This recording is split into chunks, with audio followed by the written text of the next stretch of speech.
Good morning. My name is Kate Fassett, and I'm your worship associate today. In June of 2017, Brian and I moved our family to northern Uganda. That's where the scarf is from. To the town of Gulu. Clara and Ruby were 5 and 8 years old at the time, just finishing up kindergarten and third grade. Brian and I were seeking adventure, and he was offered a job doing microfinance for a small NGO. There was some logic to this move. We had a friend who'd been a Peace Corps volunteer there, and she recommended Gulu for its vibrant market and its slightly less chaotic city life than the capital of Kampala. We moved to Gulu sight unseen, with very little support. The NGO that hired Brian was run by a young New Yorker who sent a driver to pick us up at the airport. He dropped us off at our new home and wished us luck. Brian started work in the first few days. My panic didn't set in immediately. I had to compartmentalize this uncertainty, overwhelm, and total disorientation. I had to pretend things were somewhat under control, i.e. the 5 and 8 year old looking to me to know if we were safe and if things would be okay. This June of 2017 was when I learned how to fake it. Internally, I was so unsure and so confused, but I was going to make it feel like an adventure, gosh darn it. When I reflect back on that time, there were so many things that would have been helpful to know in advance. It would have been helpful to know that we could hire someone to go to the market on their motorcycle and buy avocados or mangoes for us, rather than walking there multiple times a week in the heat, the dust, and the massive lorries speeding past us. Our girls like to remember this time fondly and painfully. I remember you made me carry a watermelon, and I was like 5. It would have been nice to know that we would need to have Ugandan shillings in cash to purchase a vehicle.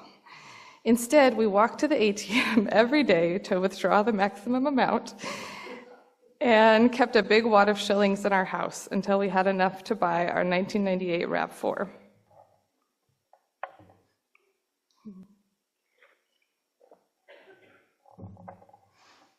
It would have been nice to know that Ugandan children in general do not know how to swim and are not taught water safety, and that it is best to avoid local pools with large groups of school children who could put your own children at risk of drowning. All of these things would have been nice to know in advance, but this is the thing about me.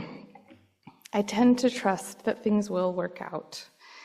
I tend to believe that with time, difficult things can start to feel more manageable. Essentially, I didn't know what I didn't know. The absolutely oblivious, confused vibe emanating from me led to some very important friendships. Mary, who had a small shop across the street from our house, would take pity on me. She would give our girls juicy fruit gum, ask me how I was doing, and even helped us find a dog for security. That dog, Romeo, eventually became the love of our lives and made the grand voyage home with us in 2018. Those friends we made, Mary and eventually Peace, became our family. We traveled to their villages, became loved and cared for by their extended families, and slowly but surely, the faking it emerged as a weak version of cultural competence. Our friend Tony started stopping by regularly as well. Once he surprised us by climbing up our tree and hung a swing for the girls. He taught me where to find a couch and other furniture. Another time he stopped by with all the fixings for banana pancakes, and we cranked up the tunes and had a pancake dinner. It turned out that being open to help and pretty honest about how little I knew and understood invited people into our lives in a very supportive way. I'm not sure when it happened, perhaps the first time we had a visitor come to stay with us from the US. She said to me, You're so comfortable here. You know how to do everything. At this point, I was driving our little RAV4 on the British side of the road down muddy, potholed roads, volunteering at a local NGO that served prison inmates, crowdsourcing our homeschooling with a local artist named Thomas, an anthropology professor from Duke, doing research in Uganda, taught our girls geography, and our friend Tony put together makeshift PE classes with our neighbors. It was seriously total chaos. But my friend who came to visit us back from the US saw me and saw there was a transformation. Some competence emerging, perhaps?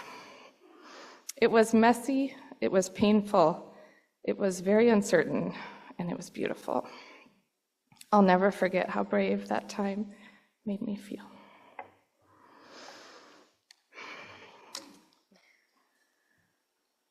Our reading for this morning is from Ernest Hemingway.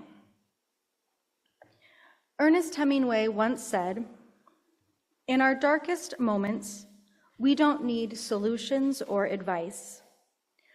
What we yearn for is simply human connection, a quiet presence, a gentle touch. These small gestures are the anchors that hold us steady when life feels like too much. Please don't try to fix me. Don't take on my pain or push away my shadows. Just sit beside me as I work through my own inner storms. Be the steady hand that I can reach for as I find my way. My pain is mine to carry, my battles mine to face. But your presence reminds me that I am not alone in this vast, sometimes frightening world. It's a quiet reminder that I am worthy of love, even when I feel broken. So, in those dark hours when I lose my way, will you just be here? Not as a rescuer, but as a companion. Hold my hand until the dawn arrives, helping me remember my strength. Your silent support is the most precious gift you can give. It's a love that helps me remember who I am, even when I forget."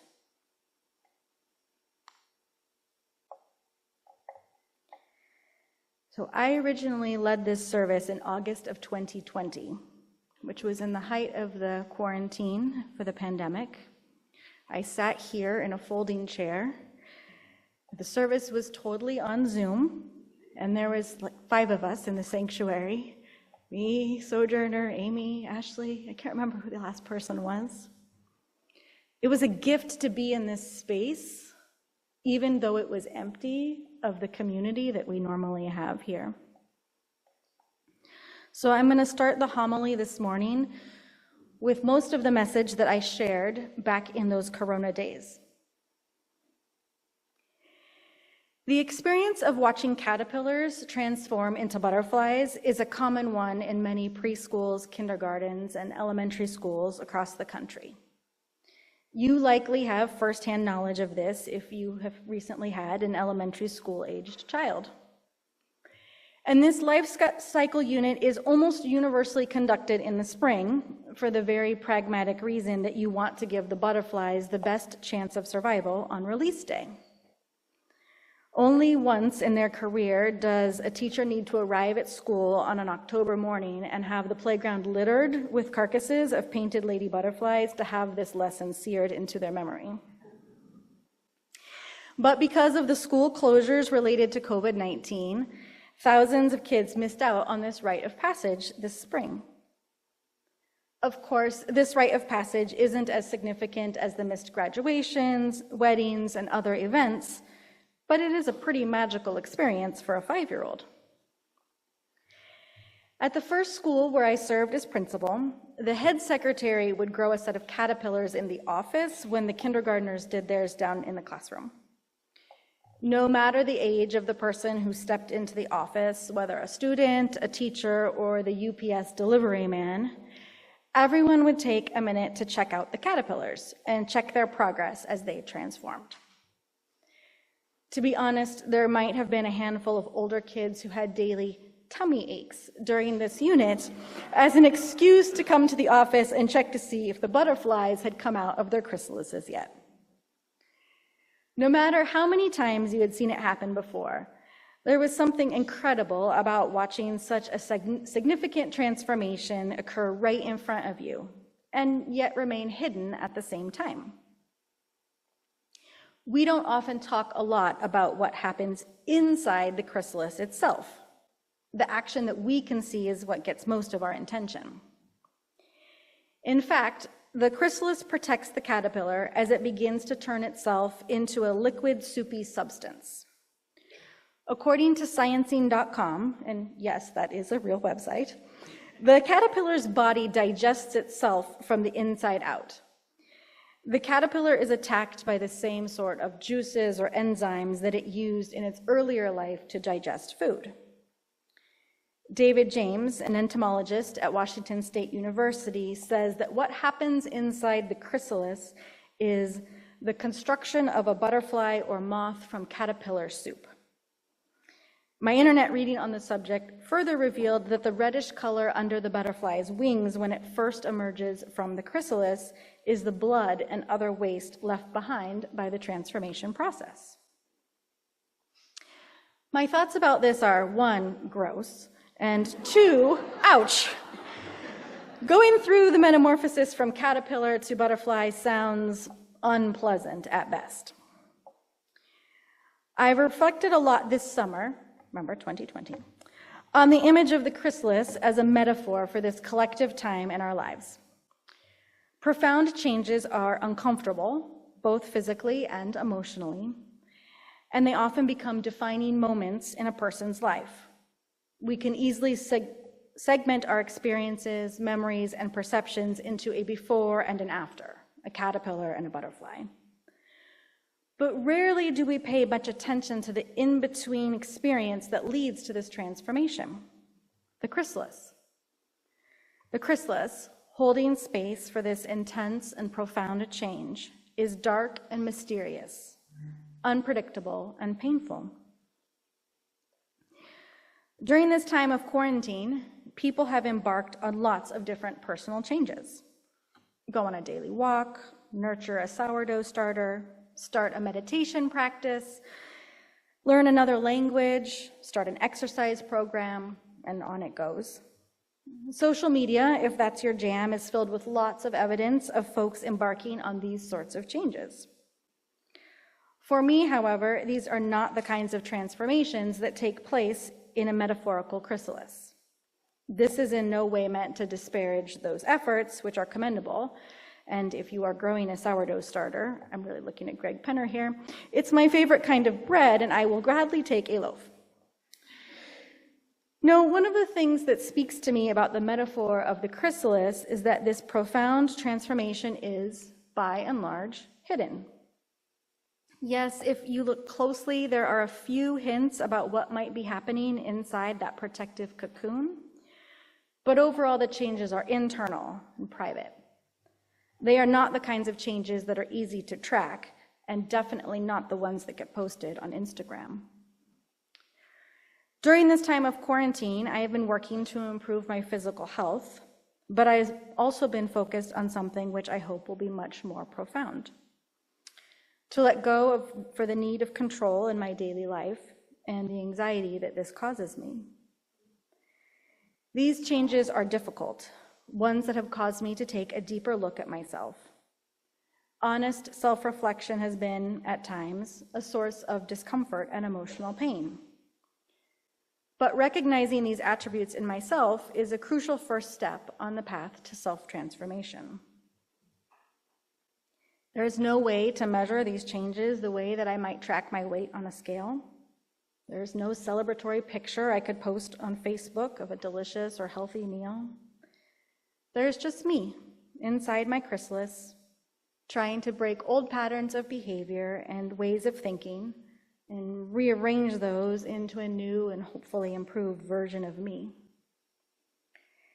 It's hard work, filled with false starts and missteps.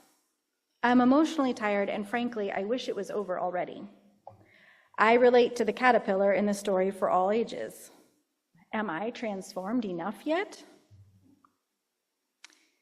These chrysalis moments which transform our lives divide them into the before and after, life before the natural disaster and after, who you were before becoming a parent and after, your self-perception before your divorce and after, your commitment to social justice before the murder of George Floyd and after, your personal growth before Corona quarantine and after. These chrysalis moments are painful, but transformative, a kind of human metamorphosis. My own children are teenagers, or they were in 2020, coming of age during this time of a collective societal chrysalis. The molecular makeup of their caterpillar soup includes a white supremacist in the White House, a global health pandemic, a climate crisis out of control, and a keen awareness of the racial inequities faced by Black and brown people in our country. I wonder and I worry what lessons they are learning from these experiences and how it will form their psyche as they move into young adulthood. There doesn't seem to be a lot of the collectivist mentality of earlier generations, and the debate about whether or not to wear a mask seems proof enough of that. For so many, this cultural issue seems to be binary, us versus them, right versus wrong. I hope that my children are learning about patience and perseverance, compassion for others, and an unfaltering sense of justice. But I worry that this defining moment in their lives may have negative repercussions that are far-reaching and last for many years. My reflections from 4 years ago, sadly, still apply. White supremacist in the White House? Check. Climate crisis? Check. Racial inequalities? The deportations over the last week in our own community here in Oregon City are evidence enough of that. And yet my reflections from 2020 almost seem naive in retrospect. The mask debates of the pandemic somehow seem like the echoes of a gentler time. How far we've come, and yet it seems really gotten nowhere at all. There is much about the chrysalis metaphor, I think, that still holds true. However, the analogy falls short in a couple of key ways that are worth further exploration. First, the last 5 years have taught me that true transformation is not a short process that can be sped through. Just as the gestational period of animals varies greatly, often in proportion to size, so too does the time of transformation spent in our metaphorical chrysalis. Unlike the 2 to 3 weeks of the average butterfly, human transformation takes ages, years, maybe even a lifetime. For me, the last 5 years have been nothing if not the painful, life-changing molecular soup of transformation. Leading a public school during a global pandemic, changing jobs twice, getting a divorce, learning, or trying to learn anyhow, to parent young adult children, leaving public education, maybe for good, consistent work with my therapist and a leave of absence from work, and I'm finally making progress on the personal work that I started in 2020. But am I done yet? Not by a long shot. I used to say that tattoos were like divorces. I might want to have one, but I didn't want to go through the process of getting one. I see that resonates with some people. 3 years ago, however, I got my first tattoo. And it says, "I know this rose will open." I chose that sitting up in the balcony where I usually hide. And ironically, it used to annoy me to no end when we sang that song in church. But now I know it's because I didn't truly understand it. It's a song about having faith that you can emerge on the other side of a transformation. Another significant difference between humans and butterflies is that the caterpillar simply follows its genetic programming to develop into the butterfly that emerges into the world anew. Human beings, however, possess free will, and we have deep emotional and spiritual lives. We have the opportunity to determine who we will be when we emerge from the cocoon. But that freedom is tempered with the angst that comes from truly examining ourselves and discerning who we are at our core, what it means for us to be our best selves or to strive for a life well lived. In the philosophy Cure, Lessons on Living from the Great Philosophers, Lawrence de Villers speaks to this idea when he writes, "That doesn't mean that we are transparent to ourselves or that there is no mystery in being ourselves. On the contrary, the soul is more of an enigma than an ID. It's an arena of conflict and a source of guesswork, and being ourselves has more in common with bullfighting than with classical ballet. It requires courage to face up to all that is brutal and dangerous in the very act of living. It's not about abandoning ourselves to life's sweet pleasures, but about climbing down into the ring and sidling up as close as possible to the very thing that would crush us." The work of metamorphosis is painful because being honest with ourselves, truly honest, can be dangerous. When you open Pandora's box, there is no going back. Once you have the courage to see the truth, what will you do with that information? What will you change? Who will you strive to become? The final, and without a doubt, most profound place where the analogy breaks down is that butterflies have a distinct end to their metamorphosis, a finished final product that can emerge in glory, showing off the perfection of their beautiful new wings to the world. Not so for us humans, I'm afraid. There is no stage in which we get to claim that we are done. There are undoubtedly moments of triumph, getting the driver's license, earning the degree, marrying your partner, buying the house, getting the promotion, the healthy birth of a child. These should absolutely be celebrated, but they are not the end product of your humanity. And therein lies the most difficult part of human metamorphosis. It takes courage to show the world who you are as a work in progress. If you isolate inside your chrysalis, waiting to be perfectly done before you emerge, you risk missing out on connection to others and all that life has to offer. Oliver Burkeman, in a podcast discussing his newest book, Meditations for Mortals, speaks to this idea that perfectionism prevents us from having the vulnerability to connect with others.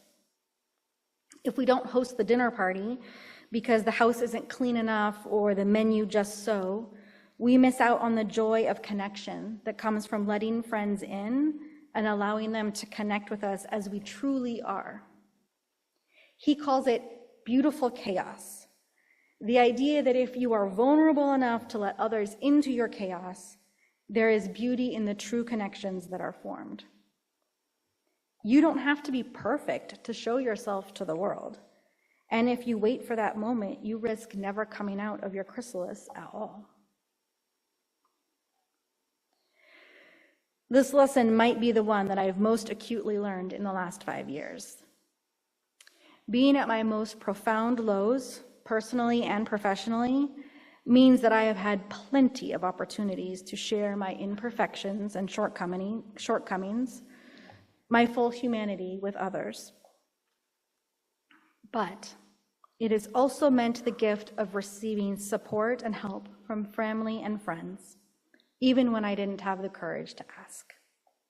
They just showed up repeatedly, making sure that I knew I wasn't alone.